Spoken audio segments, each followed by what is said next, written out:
Tere armas Fonte News uudisekanali kuulaja-vaataja. Üle pika aja teeme jälle uue loo ja see lugu on väga kuum lugu, sest et see puudutab pea igat inimest, kes satub meediasse, kas heas või halvas. Aga minu võistluskaaslaseks täna Annika Urm. Tere Annika! Tere! Ma valisin selle koha intervjuu tegemiseks meelega, sellepärast et meil tuleb juttu täna põhiseadusest.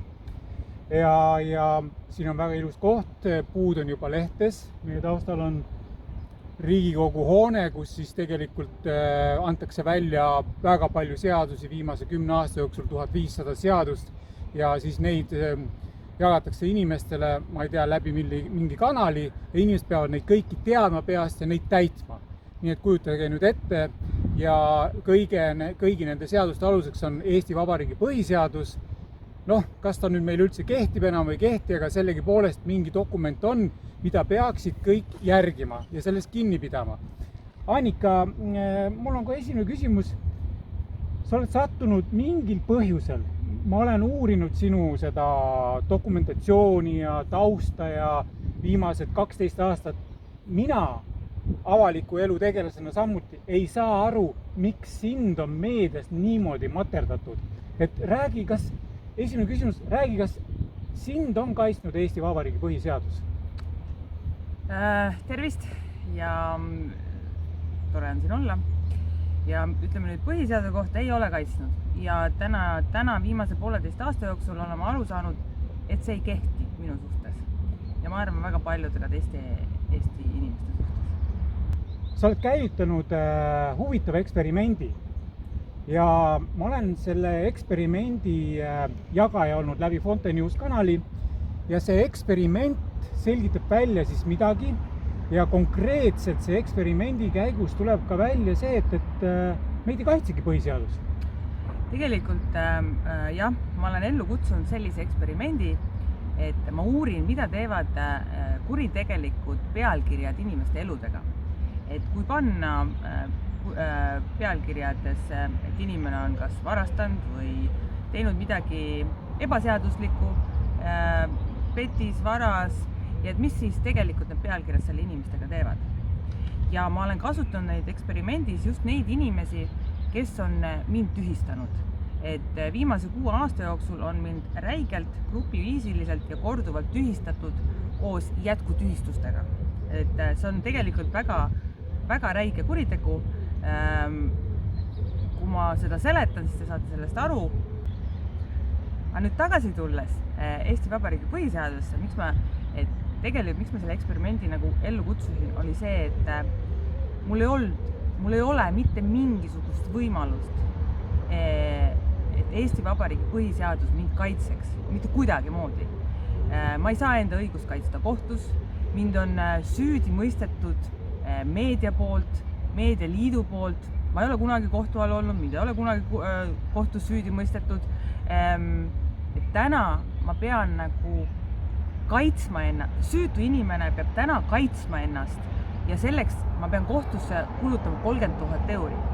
Ei ole normaalne ja miks üldse peab süütu inimene minema kohtusse, enda süütust tõestama ja selle eest maksma hiigelsummasid. Et tegelikult on see küsimus. Ja sellepärast, et kui nüüd ajakirjanik, minul on näiteks konkreetne, et Annika Urm varastas firma ja veebilehe. Artiklist ei selgu isegi, mis firma ja veebilehe ma varastasin. Veel vähem, et mind oleks kohtus poolt süüdi mõistetud ja et ma seda teinud oleks. See, mida täna ajakirjanikud teevad, on tegelikult kelmus. See on kuritegu. Nad loovad inimesest vale ettekujutuse ja teenivad selle pealt raha. Ehk siis ka meediafirmad teenivad raha. Tegelikult on selle karistuseks vabaduse kaotus, rahaline trahv või vabaduse kaotus 3 aastat.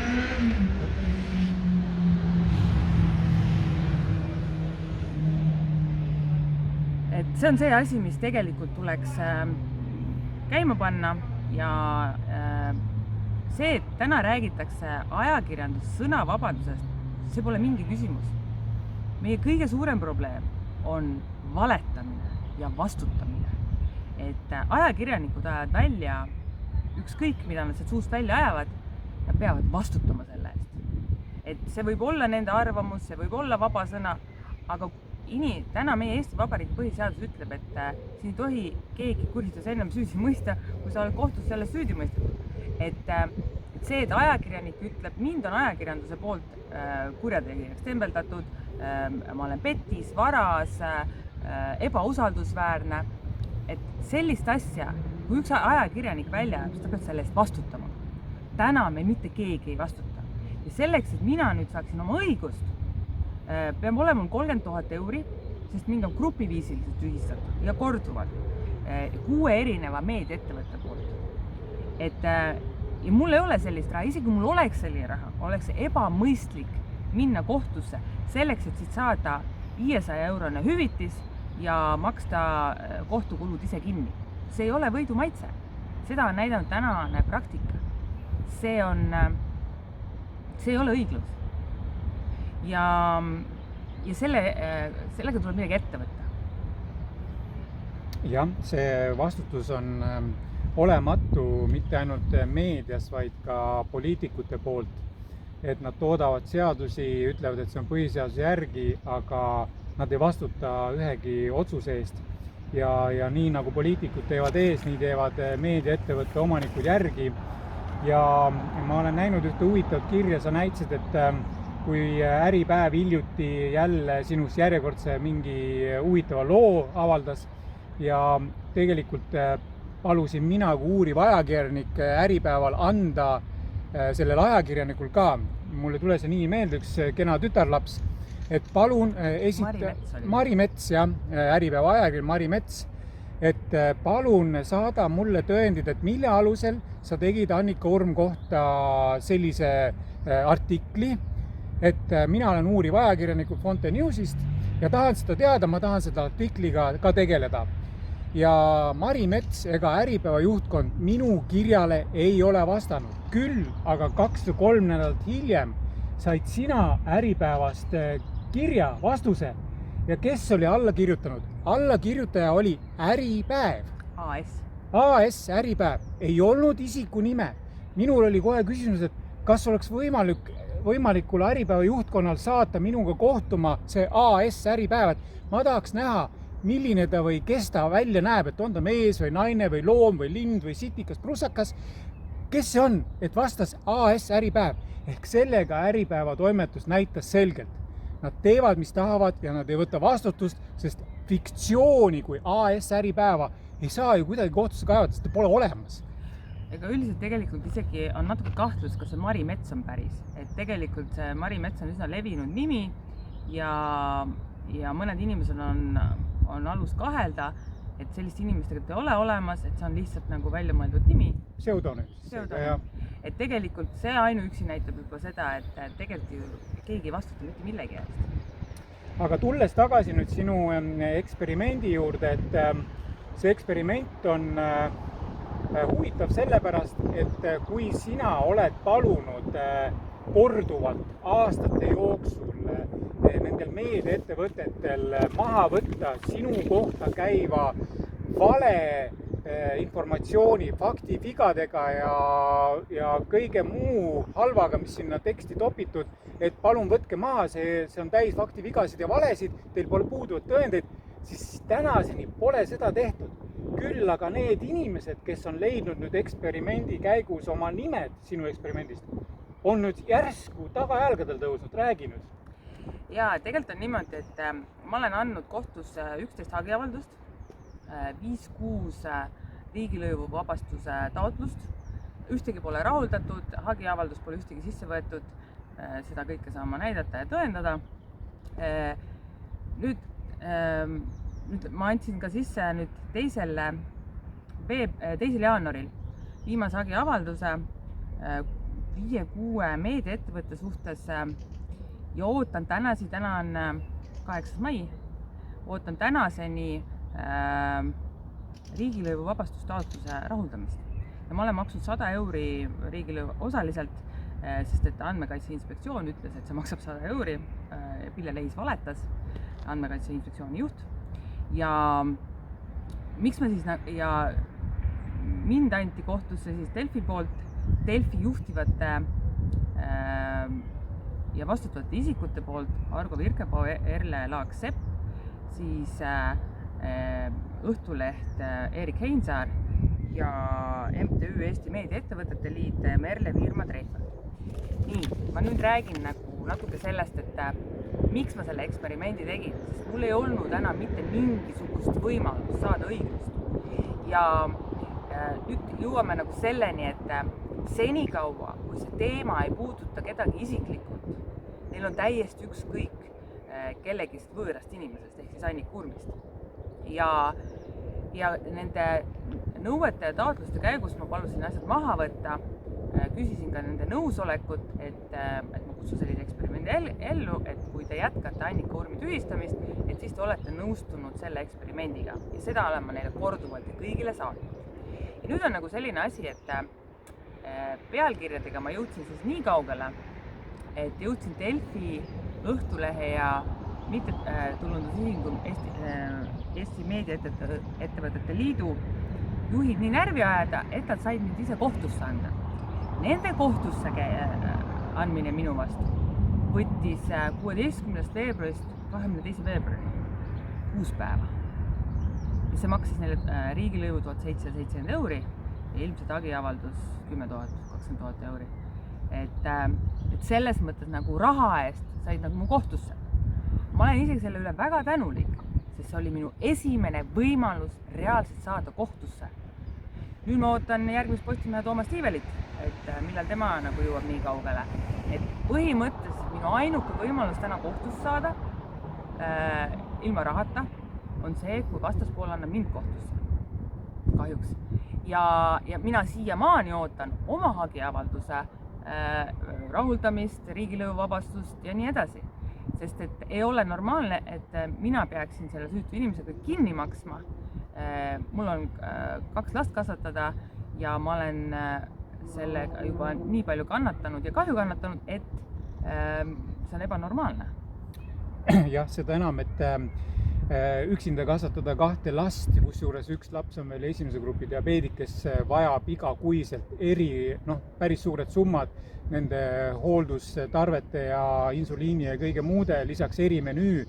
Et see ongi hämmastav tänapäeva meedia juures, et süütu inimene peab leidma tohutu suure koguse raha, et oma süütust kohtus tõendada. Et see on nii tagurpidi see maailm, kui vähegi olla saab. Ja räägi nüüd,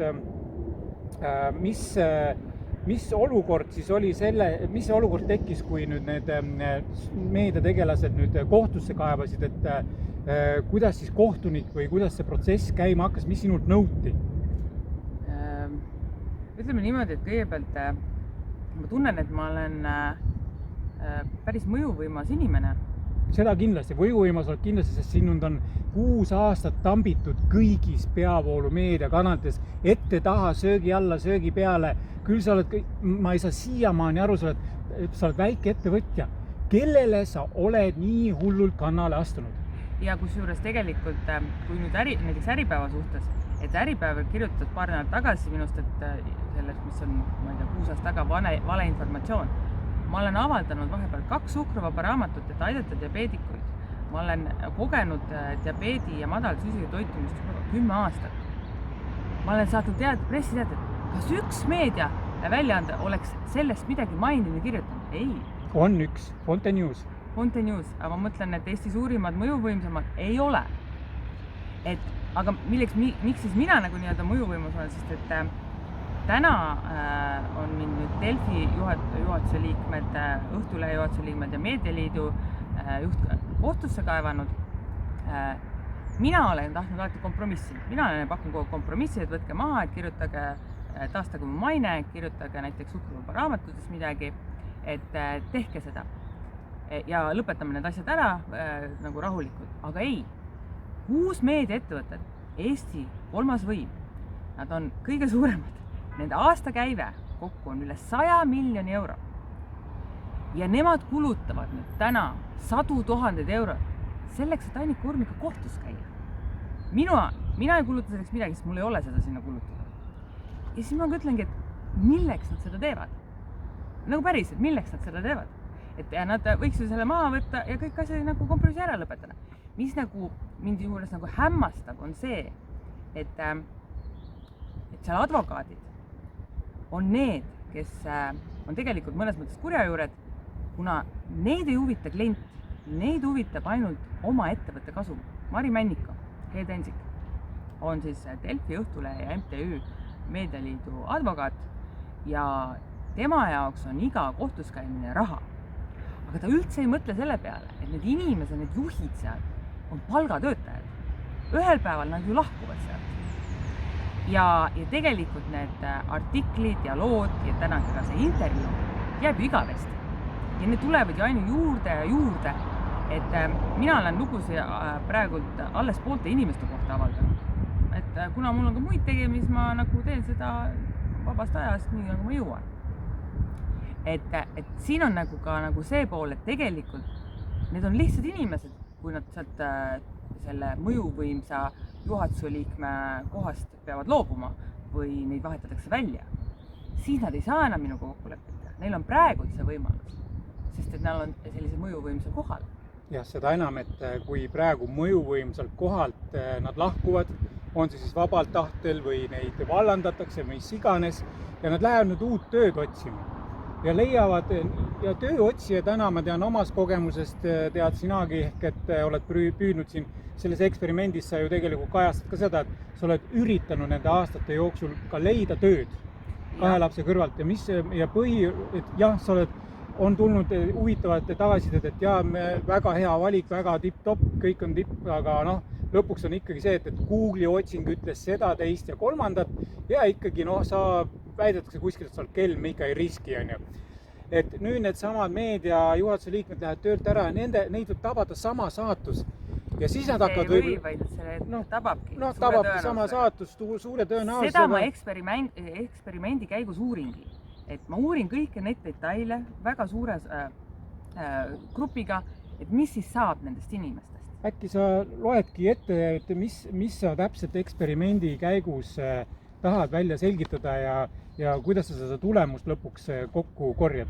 Ma saadan neile küsimustiku laiali peale 6–8 aastat, sõltub, kui need asjad on kõik asjad välja,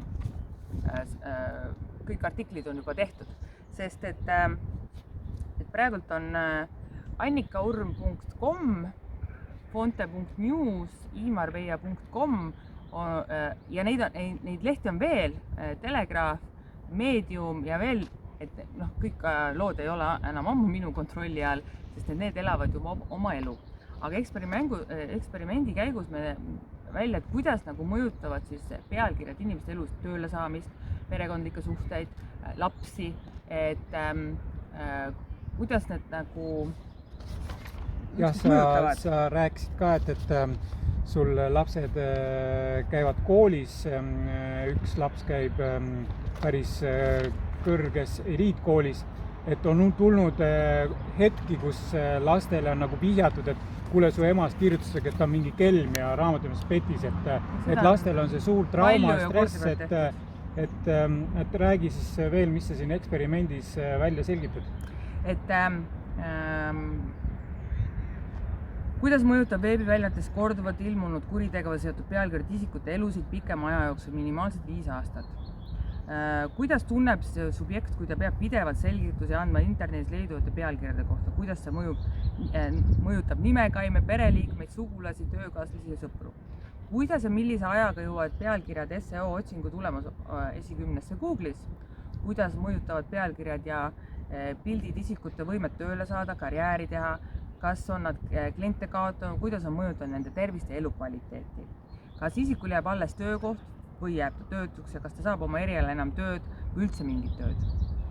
Kuidas see mõjutab isiku sotsiaalseid suhteid? Kuidas see mõjutab isiku usaldusväärsust eluliselt, näiteks rent, üür, liising, kõikide lepingute suhtes, finantsasutusega suheldes?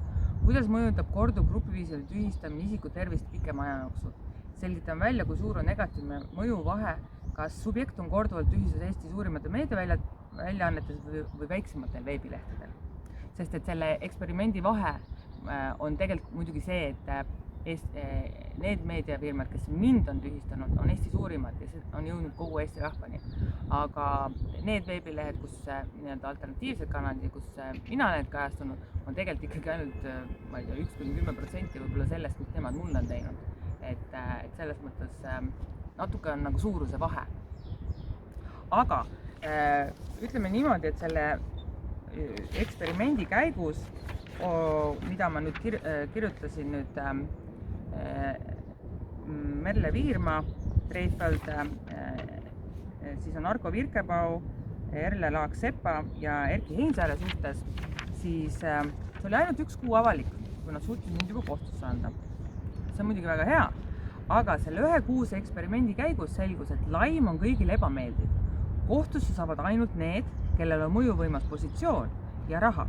Samuti kõrgel võimupositsioonil oleva inimese empaatiavõime ei suurene selle käigus. Tähtis on ainult enese ego ja nende enda kohta käivad pealkirjad on valed, mitte aga teiste isikute kohta. Et see juba selgus esimese kuu jooksul. Ja nad kaebasid sind kohtusse ja mis sa pidid siis nüüd ette võtma, sest et ka mina sain kirja ja nõude, et juhul kui ma nüüd kohe neid artikleid maha ei võta oma Fonte News kanalist, mulle määratakse suur summa trahvi. Et jälle siuke ähvardus, käsk, keeld, aga ei juttugi sellest, et võtke te maha, et me võtame Annika Urmi asjad ka maha ja siis vaatame, kas saate kompromissi või midagi, sest ei, ühepoolne advokaat ei ole nõus mingisugune kompromissiks. Eesti Vabariigi ohustavad tegelikult advokaadid, kelle eesmärgiks on kogu aeg raha teenimine. Et tegelikult peaks olema uus süsteem, üldse süsteem peaks olema selline, et advokaadid on motiveeritud tegema kompromisse. Kohtunikud ehk siis kohtumaja avalikud teenistujad ei tohi olla eluaegsed, sest neil tekib seal maffia. Ja neil on igasugune reaalsustaju nagu on kadunud. Nad ei saa üldse aru, mis tavainimese ja tavalise inimese maailmas toimub. Et selles mõttes need asjad peavad olema palju lihtsamalt nagu lahendatud ja ka ütleme näiteks nagu ajakirjanduse ja kõige suhtes, neil peab olema vastutust. Ja kui need lahendus nendele asjadele on ainult see, et need inimesed võetakse vastutusele, siis nad on eeskujuks ka teisele, et neid võetakse vastutusele kas siis rahaliselt, vabaduse kaotus ja trahvid, mida meediafirmad maksavad, peavad olema 100 000 miljonit, mitte 500 €. Et see ei muuda mitte kedagi. Ja ütleme ausalt öeldes, kui nad nagu selle 500 € nagu trahvi maksavad, siis tegelikult nad on näiteks, ma arvan, minu pealt juba 100 tonni teeninud või rohkem. Nad on ju kasu teeninud minu laimu suhtes ja nad teevad seda hea meelega edasi, sest nemad ju teenivad kogu aeg raha sellel. Et iga lingi, iga artikli juures on näha, palju on seal Google'i reklaame. Enamus artiklid minu kohta on tasulised, et sa pead ka maksma, et seda saada, mis tegelikult loob ka juba vale ettekujutused, sest pealkiri annab vale informatsiooni. Ja nüüd, aga minu artiklites on ainult pealkiri vale ja sees on kohe kirjutatud, et see on satiir, see ei vasta tõele ja kogu artikkel on kirjutatud üksikasjalikult.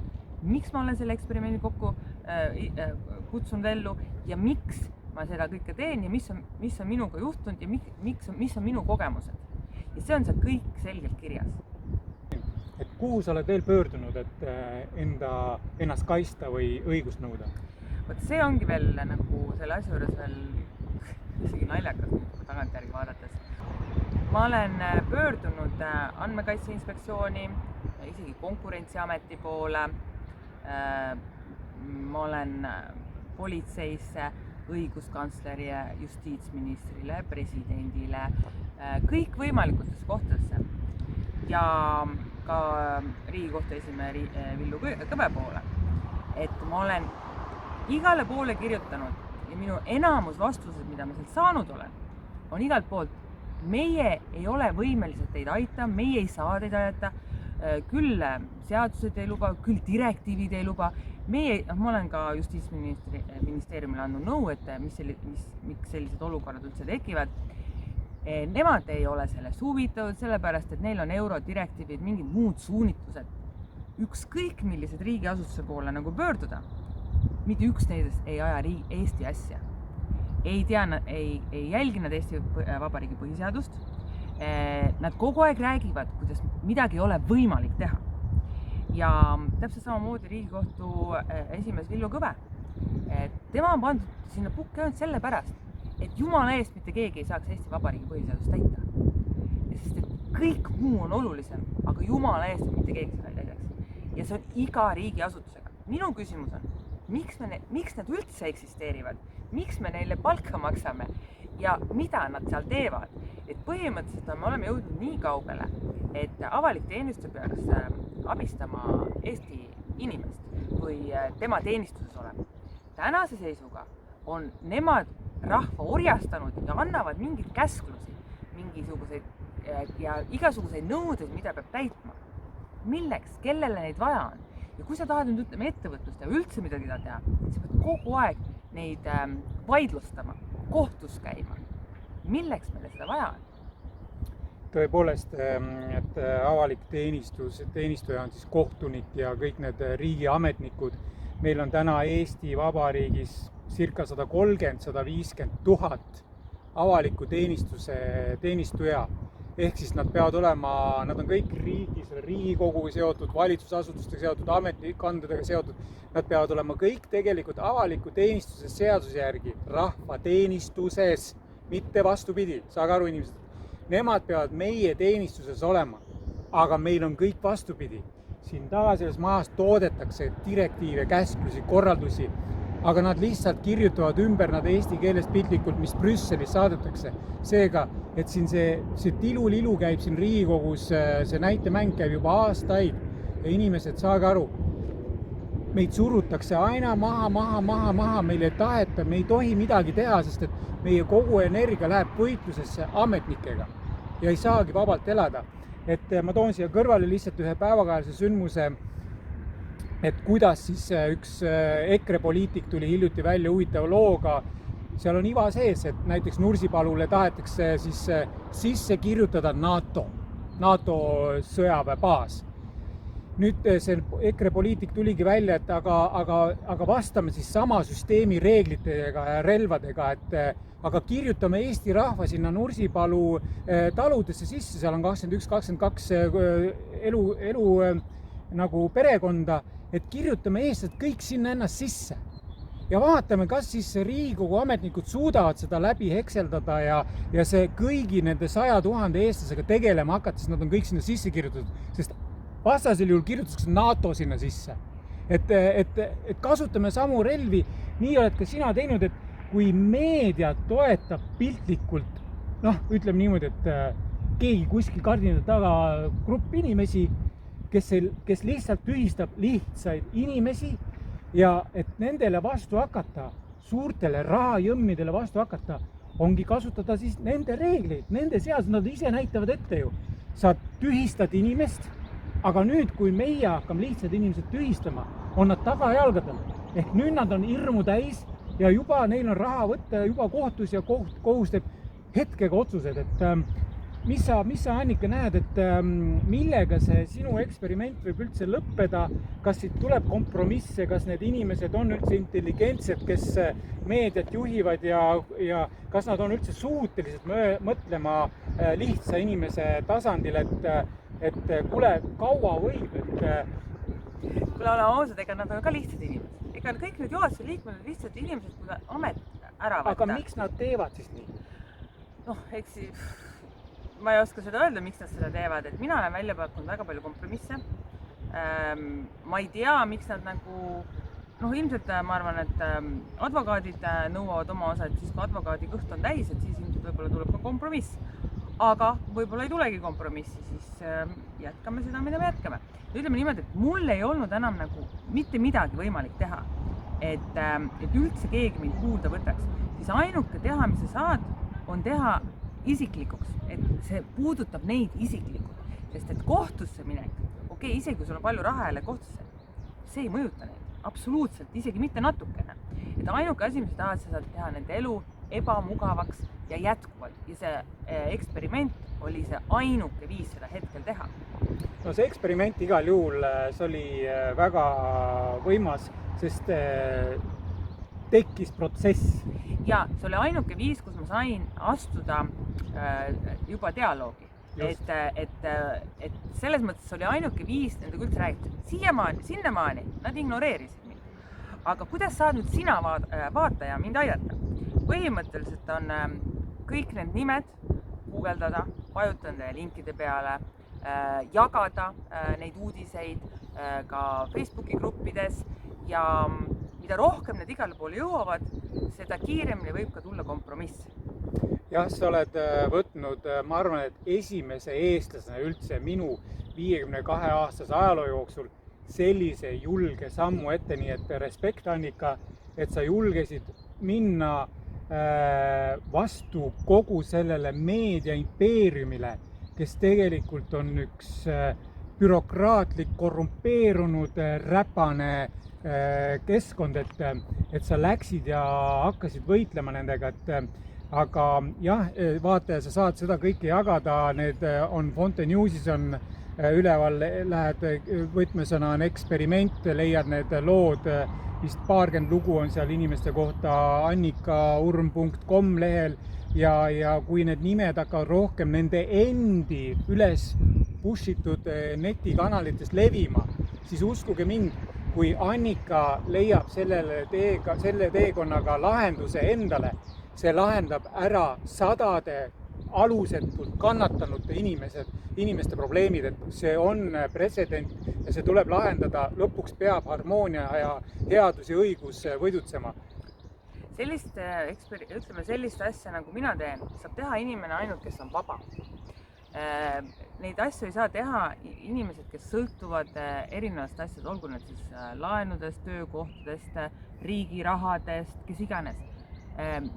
Ja selles mõttes, et minul ei olnud enam midagi kaotada, olema ausad, et mida nad mult võtta on ja mul ei olnud, ütleme niimoodi, et nad ei ole arvestanud sellega, et ma olen häälekas, minu hääl on mõjuvõimas ja ma kasutan seda, aitäh Fonte Newsile, et ma saan tegelikult tuua need asjad välja, mida ma olen 1,5 aastat täna uurinud, katsetanud ja ise proovinud. Et ma ei mõtle neid asju välja ja iga asi, mida ma olen teinud, on mul dokumenteeritud. See on väga tore ja ütleme nii, et meedial on selline vägi ja võim, et meediat loetakse ohtlikumaks relvaks, mis iganes tuumarelvast või sõjalisest relvast, sest meedia programmeeribki inimesi ja meedia võib programmeerida inimesi ka üksteist tapma, et meedial on nii suur võim ja saage aru, nüüd on siis see meedia võtnud ette Annika Urmi ja programmeerib teda halvaks ja meedial on ju selline võim, et ta räägib valet tõe pähe senikaua, kuni see muutub tõeks. Et igal juhul armas kuulaja, vaataja, kas sa, Annika, tahad midagi veel lõpetuseks öelda? Ma arvan, et jätkake meie vaatamist Fonte Newsi kanalist ja lugemist. Ma olen kindel, et me teeme veel selle kohta mõne intervjuu või mõne loo. Et ma arvan, et see tee tuleb veel huvitav ja pikk.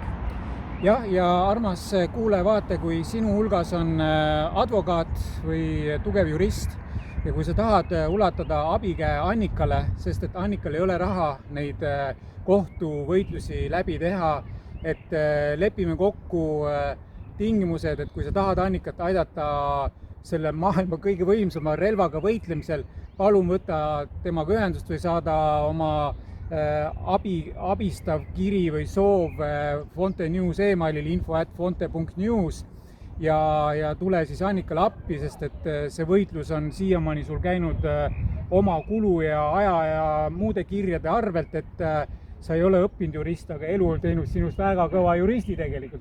Võiks öelda küll, sest et ainuüksi 11 hagiavalduse kokku kirjutamine, lõpuks on see käpas. Jah, et sind on aidanud nii mõnigi professionaalne inimene ka nii seaduse maailmas kui vastupidi seaduste maailmast, et siin on sind aidatud ja täname neid inimesi, kes on Annikal abiks olnud, neid on ja suurepärane, et nad on mõistnud seda olukorda ja nad pole siin paljaks koorinud ja on ilusti hakkama saadud.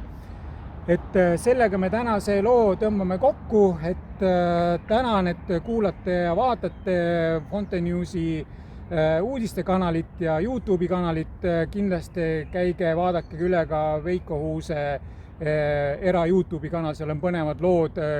Just ma reklaamin siin praegu Eesti maskita lugu, 19. lugu, kus tegelikult Sven Kivisilnik ja Harri ja Jaan ja mina räägime tegelikult kogu sellest pettusest, meedia, poliitika, meditsiin. See ongi ainult, et see on huvitav kuulata, et saategi aru, et igal pool petetakse ja see lihtinimene siis ei saagi aru, et mis on nüüd tõde, mis on vale. Aga jääge lainele ja kohtume uuesti, hoiame teid Annika asjadega kursis. Kõike kaunist teile ja ilusat kevade jätku! Ja ilusat päeva teile!